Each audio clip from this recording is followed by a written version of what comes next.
Well, I think the real game changer in energy and in our economic growth is going to be how we transport ourselves on the roads. Most Americans are still driving in 100-year auto technologies on a 50-year-old antiquated highway system.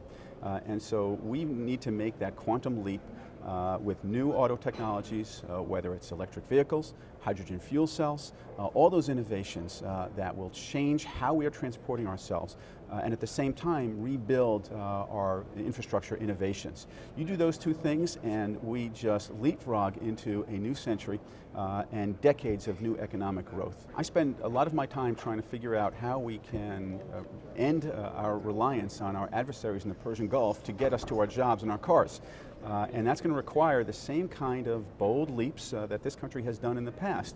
Remember, this is the country that right after the revolution we created the Erie Canal. We changed our deployment of commerce, we changed our infrastructure.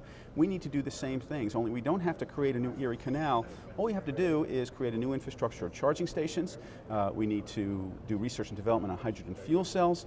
We've got to make the transformation in our auto technologies, and if we do those things, we no longer will have to rely on our adversaries around the world to fuel our cars to get us to work.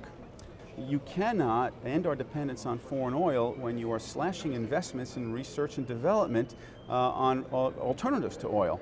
You cannot reduce debt without growth, and you cannot have growth when you are making those kinds of cuts in research, development, and job creation. And so the bold stroke of completely transforming the way that we transport ourselves on the roads requires a similar investment in research and technology. Now that may mean that others are going to have to sacrifice, so maybe what we do is we reduce subsidies to big oil companies and instead expand investments in research and development of alternatives to oil in our automobiles.